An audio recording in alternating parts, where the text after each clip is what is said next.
అలా అనుకునే ఇంతసేపు సైలెంట్గా ఉన్నాను. కానీ కళ్ల ముందే ఇంత అన్యాయం జరుగుతున్నా, ఓ ఆడపిల్లకింత అవమానం జరుగుతున్నా ఏమీ పట్టనట్టు నేను ఉండలేను. అరే, అసలు ఆ అమ్మాయి మీకేం చేసిందని నోటికొచ్చినట్టు మాట్లాడుతున్నారు? పాపం తన ఇంటికొచ్చినప్పటి నుంచి అమ్మ అమ్మ అని మీరెంత అసహించుకున్నా, ద్వేషించినా మీ వెంటే తిరిగింది కదా.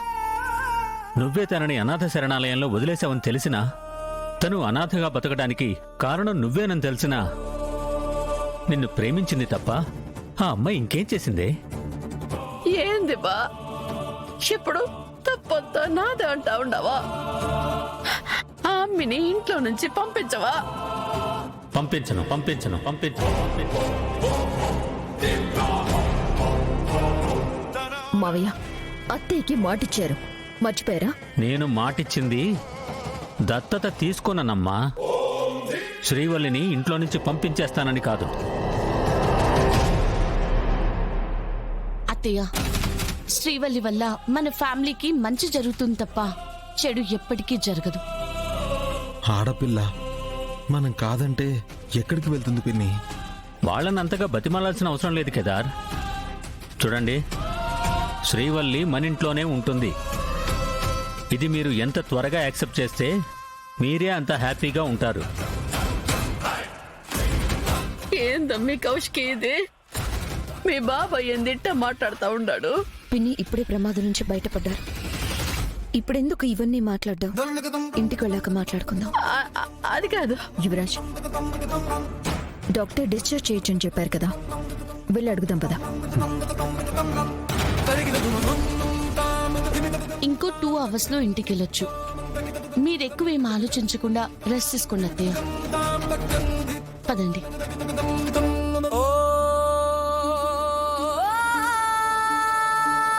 ఏంటి ఆలోచన చేస్తున్నావు? శ్రీవల్లిని ఇంట్లో నుంచి ఎలా బయటికి పంపాలని ఆలోచిస్తున్నావా? అలాంటి ఆలోచనలేం పెట్టుకోకుండా మనసుని కుదురుగా పెట్టుకొని ప్రశాంతంగా ఉండు.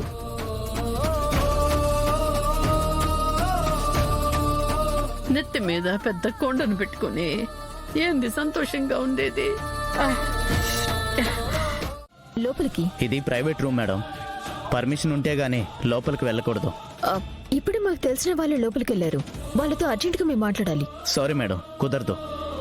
పర్మిషన్ ఉంటేనే లోపలికి ఎలా ఉంటుంది. వెనక నుంచి చూద్దాం పద.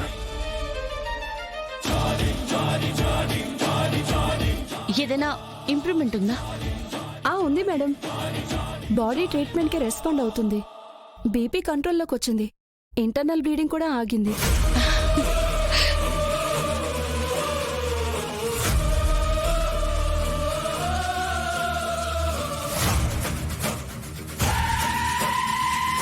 ఎవరై ఉంటారు?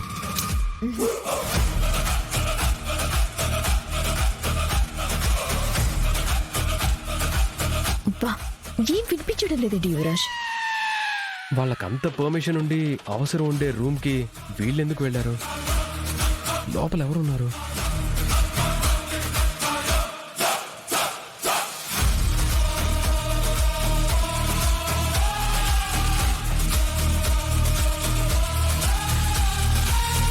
అంత కష్టపడకు, వాళ్ళు వెళ్ళిపోతున్నారు. అసలు లోపల ఎవరున్నారు యువరాజ్? వీళ్ళు డాక్టర్తో ఏమని మాట్లాడారు? వీళ్ళు అడుగుదాం పదా. అడిగితే అమ్మ మందులు ఎలా వాడాలో డాక్టర్ గారు చెప్తానంటే వచ్చామని అబద్ధం చెప్తారు. అయినా నిజం వాళ్ళు చెప్పరులే, కానీ మనమే ఎలాగోలా కనుక్కుందాం. పద. నేను చెప్పిన డాక్టర్లు నర్సులు తప్ప ఇంకెవరిని లోపలికి పంపించు. సరే మేడం. ఏం అవసరం ఉన్నా వెంటనే నాకు కాల్ చేయండి. Sure madam. లోపలున్న పేషెంట్ బతకడం మాకు చాలా ఇంపార్టెంట్. జాగ్రత్త. Okay madam. జై హింద్. ఏంటంటే అలా కక్కేశారు? వామిటింగ్ వస్తున్నప్పుడు వాష్రూమ్కి వెళ్ళొచ్చు కదమ్మా. రూమ్ చూడు ఎలా చేసావో. నేను కడిగేస్తాలే అబ్బాడా. ఉన్నట్టుండి వామిటింగ్ వచ్చేసి ఉండదు. అత్తగారు, మేమంతా ఉన్నాం కదా, మీరు రెస్ట్ తీసుకోండి. ఎవరు కావాలని వామిట్ చేసుకోరు యువరాజ్. హెల్త్ బాగోలేనప్పుడు మన బాడీ మన కంట్రోల్లో ఉండదు. ఇలానే జరుగుతుంది. కొంచెం ఓపిక్గా ఉండాలి.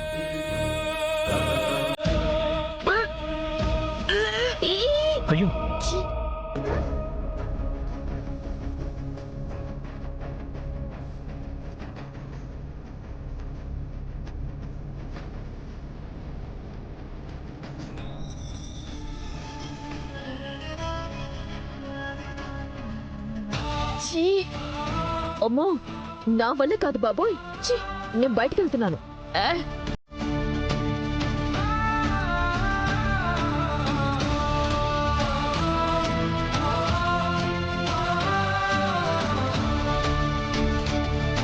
ఈ పని ఎందుకు చేసి ఉండవమ్మి? నేను బాత్రూమ్కి పోయి ఉండేదాన్ని కదా. పర్లేదమ్మా, మా అమ్మకైనా నేను ఇలాగే చేసేదాన్ని. మీరు నాకు తల్లి లాంటి వారే కదా.